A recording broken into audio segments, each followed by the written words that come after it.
Hello friends, ST এডুকেশনের পক্ষ থেকে সকলকে স্বাগত জানাই। আজকে বৈদিক সাহিত্য থেকে কিন্তু 20টি গুরুত্বপূর্ণ প্রশ্ন উত্তর নিয়ে কিন্তু আলোচনা করব, যেগুলি কিন্তু বিগত বিভিন্ন চাকরির পরীক্ষায় কিন্তু বারবার এসেছে। তো তোমরা অবশ্যই ভিডিওটি প্রথম থেকে শেষ পর্যন্ত দেখতে থাকো, আর ভিডিওটি ভালো লাগলে ফ্রেন্ডসদের মধ্যে শেয়ার করে দেবে, লাইক করে দেবে। তো চলো শুরু করি আজকের ক্লাস। দেখো, প্রথম প্রশ্ন, বেদ কয়টি ভাগে ভাগ করে? দেখো, বেদকে কয়টি ভাগে বিভক্ত করা হয়?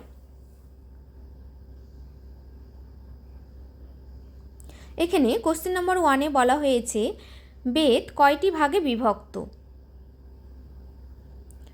তো দেখো, এটি কিন্তু হয়ে যাচ্ছে 4টি। অপশন গ সঠিক উত্তর। বেদকে কিন্তু 4টি ভাগে ভাগ করা হয়।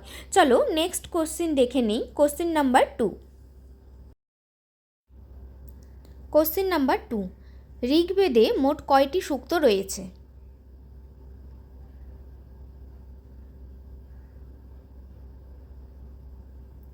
তো দেখো, ঋগ্বেদে মোট কিন্তু 1028টি সূক্ত রয়েছে।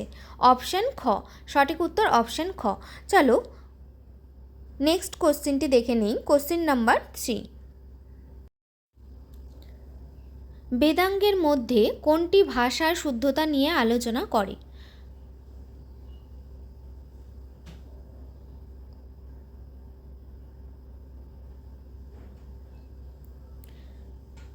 নিচের কোনটি বেদাঙ্গের মধ্যে ভাষার শুদ্ধতা নিয়ে আলোচনা করে?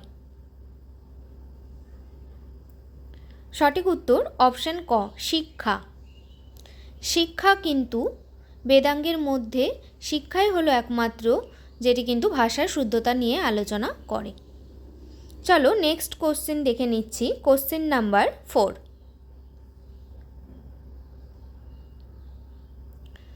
ঋগ্বেদের দ্বিতীয় মণ্ডলের রচয়িতা কে?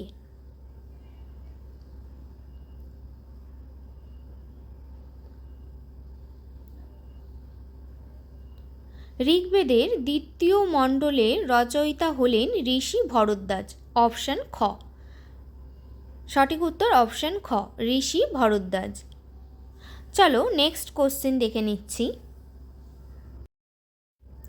কোশ্চেন নাম্বার 5, কোন বেদে সর্বাধিক যজ্ঞের বিবরণ পাওয়া যায়? নিচের কোন বেদে সর্বাধিক যজ্ঞের বিবরণ পাওয়া যায়?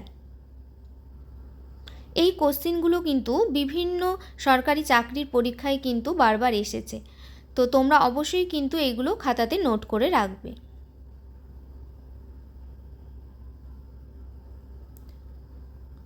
যজুর্বেদে কিন্তু সর্বাধিক যজ্ঞের বিবরণ পাওয়া যায়।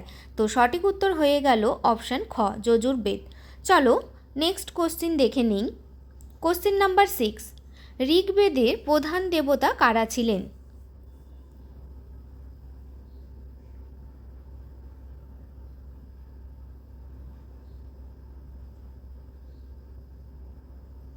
ঋগ্বেদের প্রধান দেবতারা হলেন ইন্দ্র, অগ্নি, বরুণ। সঠিক অপশান হচ্ছে অপশান ক। অপশান ক সঠিক উত্তর, ইন্দ্র, অগ্নি, বরুণ। চলো নেক্সট কোশ্চেন দেখে নিই। কোশ্চেন নাম্বার 7, বেদান্ত শব্দটির অর্থ কী? এই বেদান্ত শব্দটির অর্থ কী?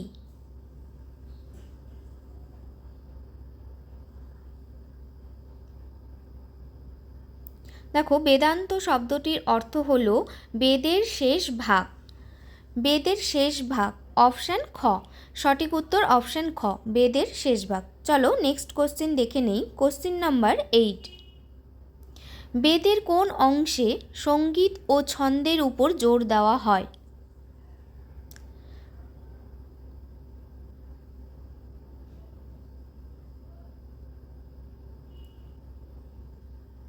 দেখো, বেদের কোন অংশে সঙ্গীত ও ছন্দের উপর জোর দেওয়া হয়?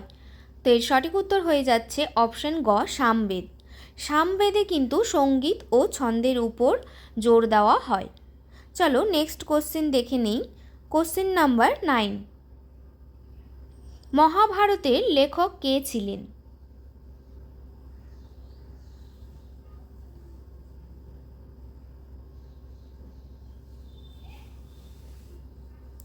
মহাভারতের লেখক হলেন বেদব্যাস। সঠিক উত্তর অপশান খ, বেদব্যাস কিন্তু মহাভারতের লেখক। চলো নেক্সট কোশ্চেন দেখে নিই। কোশ্চেন নাম্বার 10, বেদাঙ্গের মধ্যে কোনটি ছন্দবিদ্যা নিয়ে আলোচনা করে? নিচের কোনটি ছন্দবিদ্যা নিয়ে আলোচনা করে?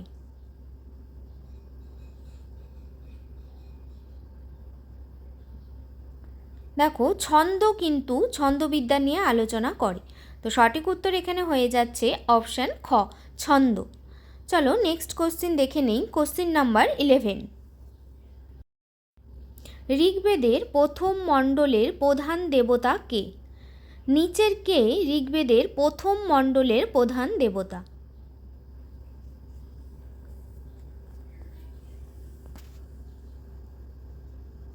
দেখো, ঋগ্বেদের প্রথম মণ্ডলের প্রধান দেবতা হলেন কিন্তু অগ্নি।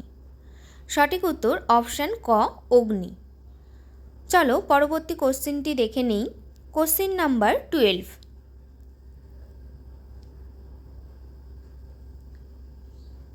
দেখো এখানে বলা হয়েছে যজুর্বেদ প্রধানত কোন বিষয়ে তথ্য প্রদান করে? যজুর্বেদ প্রধানত কোন বিষয়ে তথ্য প্রদান করে?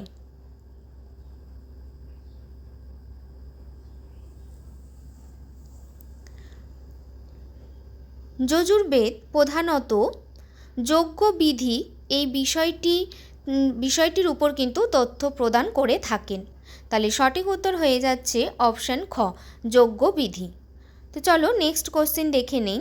কোশ্চেন নাম্বার 13, বেদগুলির ভাষ্য কে প্রথম লেখেন?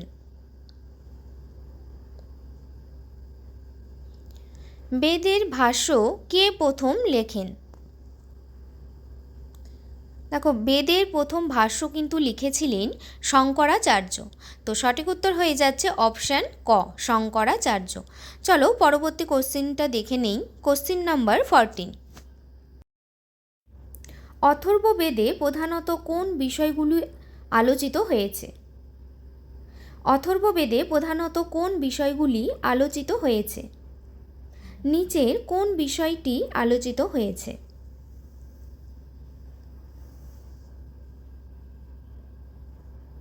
তো দেখো, অথর্ববেদে কিন্তু জাদু মন্ত্র ও চিকিৎসা এই বিষয়গুলি নিয়ে কিন্তু আলোচিত হয়েছে।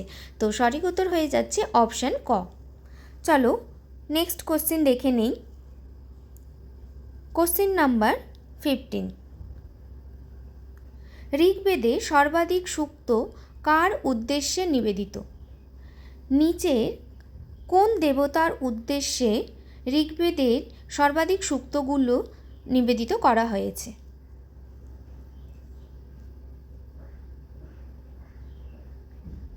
তো দেখো, এখানে কিন্তু সঠিক উত্তর হয়ে যাচ্ছে অপশান ক, অগ্নি। অগ্নির উদ্দেশ্যে কিন্তু সর্বাধিক সূক্ত নিবেদিত হয়েছে।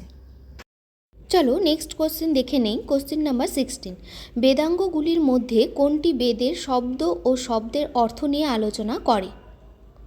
বেদাঙ্গগুলির মধ্যে কোনটি বেদের শব্দ ও শব্দের অর্থ নিয়ে আলোচনা করে? নিচের কোনটি? তো দেখো, এখানে কিন্তু সঠিক উত্তর হয়ে যাচ্ছে অপশান গ, নিরুক্ত। নিরুক্ত কিন্তু বেদের শব্দ ও শব্দের অর্থ নিয়ে আলোচনা করে। নেক্সট কোশ্চেন দেখে নেই। কোশ্চেন নাম্বার 17, সামবেদ মূলত কোন বিষয়ে কেন্দ্রীভূত? নিচের কোন বিষয়ে সামবেদ কেন্দ্রীভূত? তো দেখো, এখানে সঠিক উত্তর হয়ে যাচ্ছে অপশান গ, সঙ্গীত ও যজ্ঞ। সঙ্গীত ও যজ্ঞ এই বিষয়টি কিন্তু সামবেদের মূল কেন্দ্রীভূত। চলো নেক্সট কোশ্চেন দেখে নেই। কোশ্চেন নাম্বার 18, কোন বেদে অশ্বমেধ যজ্ঞের বর্ণনা পাওয়া যায়? নিচের কোন বেদে অশ্বমেধ যজ্ঞের বর্ণনা পাওয়া যায়? তো দেখো, যজুর্বেদে কিন্তু অশ্বমেধ যজ্ঞের বর্ণনা পাওয়া যায়।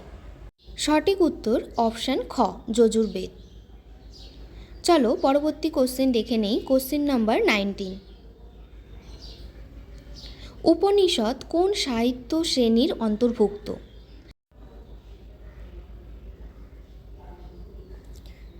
তো দেখো, এখানে কিন্তু সঠিক উত্তর হয়ে যাচ্ছে অপশান ক, বেদ। চলো পরবর্তী কোশ্চেনটি দেখে নেই। Question number 20। বেদাঙ্গের কোন অংশটি যজ্ঞের ক্রিয়া ও পদ্ধতি নিয়ে আলোচনা করে? নিচের কোন অংশটি যজ্ঞের ক্রিয়া ও পদ্ধতি নিয়ে আলোচনা করে? তো এখানে কিন্তু সঠিক উত্তর হয়ে যাচ্ছে অপশান ঘ, কল্প।